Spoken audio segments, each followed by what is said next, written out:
Welcome to the Fire Mountain Gems and Beads studio. My name is Suzanne, and today we'll be exploring the beauty, the history, the intrigue of green aventurine. I'll be inviting our graduate gemologist, Dev, to join us to give us expert tips on how to use this stone in jewelry and how to properly care for the stone. He'll be showing us a quick and simple donut bale necklace project using beautiful green aventurine. Get our email newsletter for beading news, sale announcements, new product announcements, and more. Link is in the description below. Green aventurine, known as the Stone of Opportunity, is celebrated for its ability to attract prosperity and luck. This variety of quartz, named from the Italian avventura, meaning by chance, is distinguished by its shimmering effect known as aventurescence, primarily due to the presence of footsite. Historically valued across cultures for both its beauty and healing properties, green aventurine is most recognized for its lush green color and connection to wealth and emotional well-being. The lore of green aventurine is steeped in the belief that it brings abundance and encourages compassion and perseverance.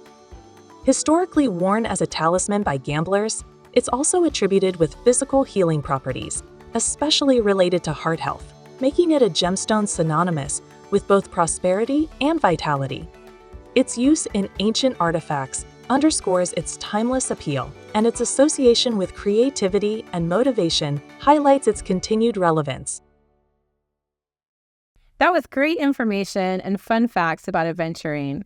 Today, we're inviting Dev back with us to tell us even more about this beautiful stone. Hi, Dev. Hi, Suzanne. Thanks for joining us again. So, talk to us about green aventurine. Is it a good stone for jewelry making?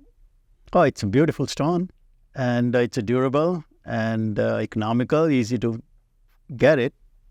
And it's most hardness is 7, so it's for daily use. It's a perfect stone, and it's natural. No dye comes off or anything, and daily use it's nice. Yeah, it's plus we carry so many different sizes and the shapes of the green aventurine, and this is one of the best-selling items.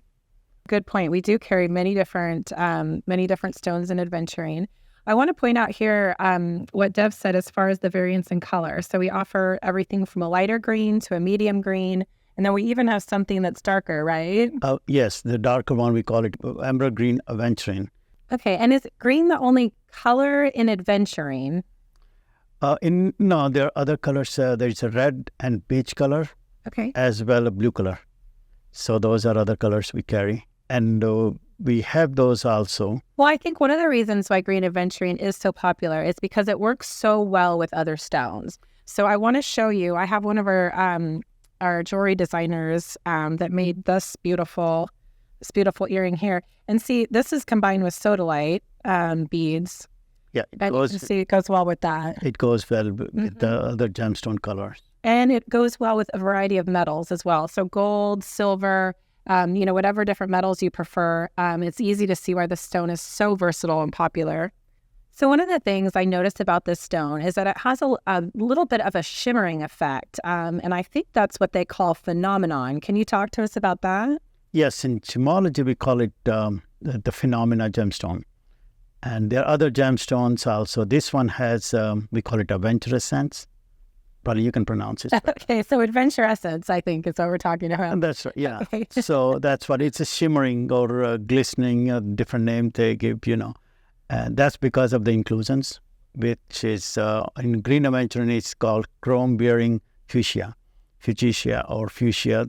And so it's like a mica. That's what it reflects the light, and that gives that shimmering effect. The other gemstones are moonstones, as well color change stone, and the cat's eye is a chatoyancy. So that's how the different phenomena. For the moonstone, we call it adolescence. And so these are few phenomena gemstones we carry, in the gemology. So very cool. And that's where it gets that neat shimmer from that you can see in it. Okay. Yeah. Now, Dev, where is the aventurine from that we sell at Fire Mountain? So the raw material is mostly from India. Then we get it from China as well, the raw material from US and Brazil. They're the main countries. So that's where we get all the raw materials. But the faceting and cutting is done mostly India or China. Okay. And in order to keep this stone looking great, what kinds of things should we think about for cleaning it and for caring for it? So the stone itself, it's pretty durable, but still you may need to clean it once in a while. So the soapy warm water is the best way. Okay. And one thing is don't expose this stone direct to sunlight. It may fade with the high temperature. So don't put it on your car dashboard, Okay, good. So keep it out of the sun. That's right, yeah. Because you don't want that natural, beautiful color to fade. To fade, yeah. Okay. So Deb, I'm hoping you can actually make a necklace for me today. Okay, I'll try my best. I promise it's simple. So here's what we have. I have a green Aventurine donut here. I have a finished sterling silver snake chain that's adjustable. And then I have one of our very cool pinch bails with a fairy on the top of it. So I was hoping you could talk to us about that and then also show us how simple it is to make a necklace. I remember when we bought this one. So Susan, on our website, when you buy this bail, so we have the grip plan always. We talk about the grip plan, which from this point to this point. That's where you can attach your ornament. So in this case, you have this donut.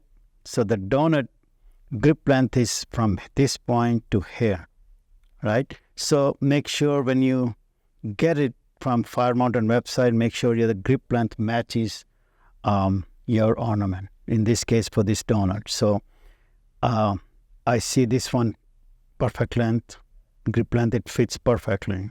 So all you do is just lift it and then you just press it. So no tools required? No tools required. No, not in this case. So you press it and... Oh, that's gorgeous. I love that.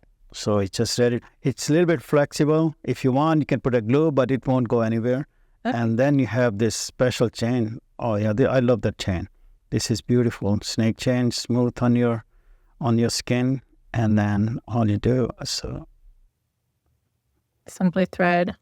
Oh, so this one is adjustable, right? Yes, adjustable 16 to 24 inches. Yeah.